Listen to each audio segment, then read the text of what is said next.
Welcome to Bronze Nation TV. This is Jaime Ochoa, Rasologist. Today we're going to be talking about tequila! This history lesson is brought to you by Tequila Corcel, one of the finest tequilas on the market today. Let's get to it. The first versions of tequila date back to 1000 BC by the Olmecs, a more prehistoric Mesoamerican civilization. In the earliest version, it was known as pulque and made from the fermented sap of the agave plant in what is now in northern Mexico. Around 250 to 300 AD, the Aztec Indians first fermented the juice of agave to produce their ceremonial wine, pulque. The 1500s marked the beginning of a distillation process used for the agave plant to make tequila. Spaniards and Filipinos introduced their distillation methods.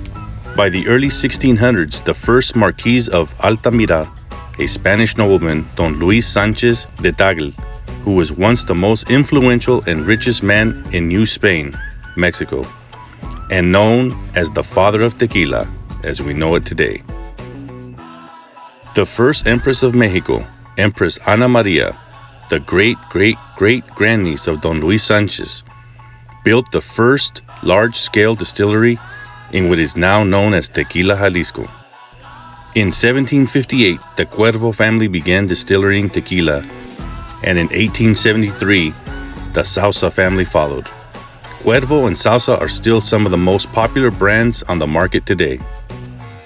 During the Prohibition era in the U.S., outlaws started to drink tequila more in the States, or they traveled across the border to enjoy the Mexican spirit. By 1974, the term tequila was declared intellectual property of the Mexican government.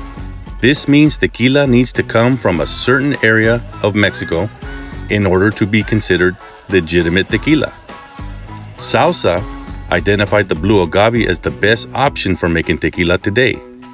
In order for it to be classified tequila, it must be made from blue agave and produced in the states of Jalisco and limited areas such as the states of Guanajuato, Michoacán, Nayarit, and Tamaulipas.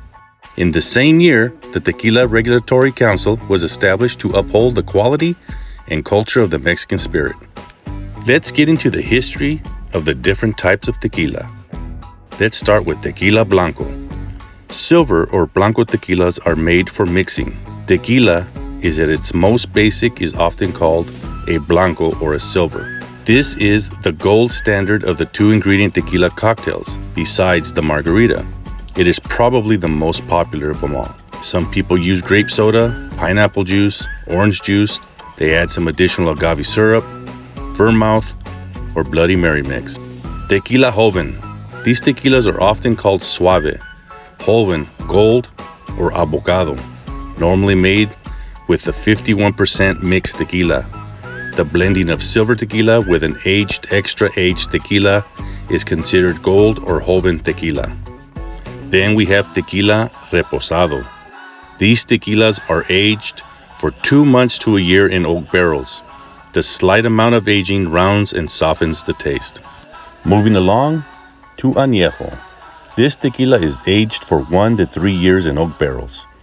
This is a sipping tequila, one that exhibits not only flavors of agave, but rich vanilla and bloomy aromas. Excellent to have with a good stogie. And we will close with the one called Extra Añejo. This tequila is aged in oak barrels longer than 3 years. Very similar in taste as the Añejo, with deeper flavors of the agave and the hint of vanilla, along with the complementary bloomy aromas.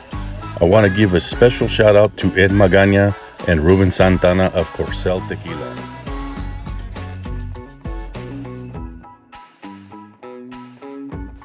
Drink responsible and salud.